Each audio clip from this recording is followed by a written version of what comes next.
Did you know that the success of a vineyard for the next 30 years, literally decades of harvests, can actually be decided on the exact day you planted?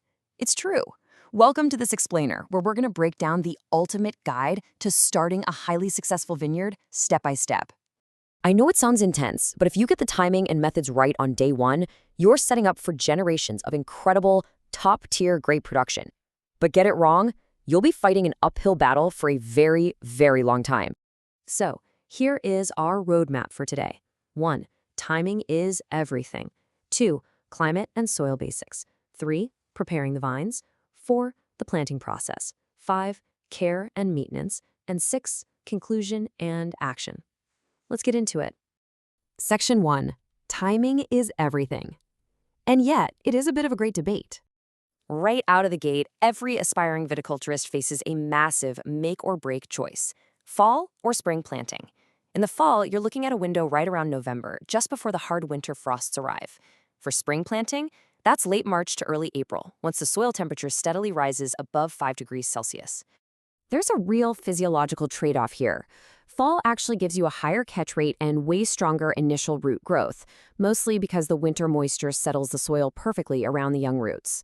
But if you don't build a massive 25 to 30 centimeter soil mound, you risk freezing the vine.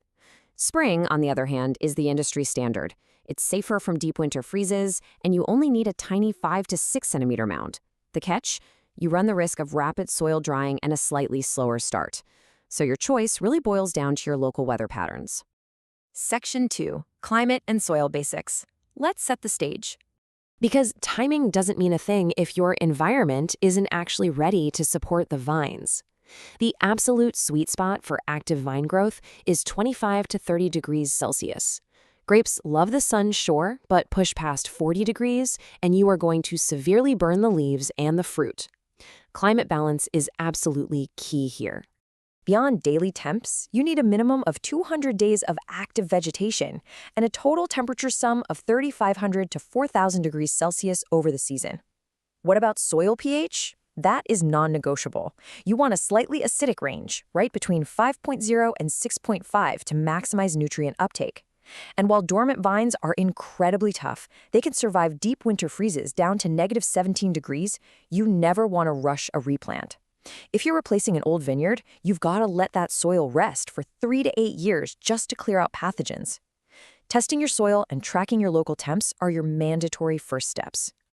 Section 3. Preparing the vines. The pre-planting essentials. Okay, so your soil is tested and your season is set. Now, what do you do with the physical plant? There is a super strict protocol here. Step 1. Soak the roots in water for 1 to 2 days to refresh them. If you skip this for a spring planting, it is pretty much a guaranteed failure. Step 2. Prune those healthy roots back to a length of 6 to 8 centimeters. Step 3. Find the absolute strongest shoot and cut it down so exactly 2 visible buds remain. This exact pruning forces all the plant's energy right where it needs to go. And here is an awesome pro tip for you to really maximize your success. Dip those freshly pruned roots into a slurry made of 1 part fresh cow manure and 2 parts clay. This totally seals the roots, kickstarts rapid new growth, and ensures perfectly gap-free soil contact once it's in the ground. Section 4. The planting process. Let's get these into the ground. If you are planting by hand, here is exactly how you do it. First, dig a hole 40 centimeters deep and about 25 to 30 centimeters wide. Drop the nutritional foundation of 1 to 2 kilos of well-rotted manure mixed with loose soil right at the base. Place the vine so the roots sit completely flat against that base. Now, fill the hole halfway with soil, pack it down a bit, and, this is critical, pour in 5 to 6 liters of water. Once that absorbs, fill it to the top and pack it tight. Doing that mid-process watering eliminates any underground air pockets and secures the plant perfectly. But hey, what if you're working on a massive commercial scale? You've got options like hydroboring. This method uses a high-pressure water jet to drill the hole and deeply hydrate the soil, all at the exact same time. It's an incredibly efficient alternative that guarantees maximum root hydration from the very second the vine goes in.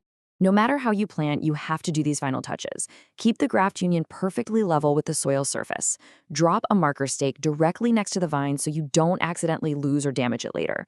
And finally, build that protective soil mound over the shoot immediately. Remember that table from earlier?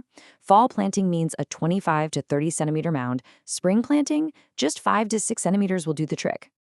Section 5, Care and Maintenance, Surviving the First Year. The vine is in, but the real work just started. That first year is an incredibly vulnerable period. You've got to actively maintain that soil mound. When it rains and forms a hard crust, gently break just that outer layer so the new shoots can push naturally through the dirt. Whatever you do, do not remove the mound during the active summer growing season. Wait until early September to open the mounds up. This lets the base of the shoots harden off in the late summer sun. Then, before winter hits, you absolutely must recover the base to protect it from the frost. Listen up, because this is a very common beginner trap. Do not prune, pinch, or remove shoots in the first year. I know it's so tempting to try and shape the young plant right away, but cutting back its leaf mass now will permanently cripple the young vine. Leave the foliage totally alone until the spring of year 2. Long-term vineyard management takes immense patience, observation, and resilience. The experienced agronomist Dimitar Popov really hit the nail on the head when he said, "To love the land, to respect the team, not to lose spirit, because in agriculture there are both good and difficult years." Establishing a vineyard is a deeply rewarding journey, but you've got to have stamina. Section 6, Conclusion and Action.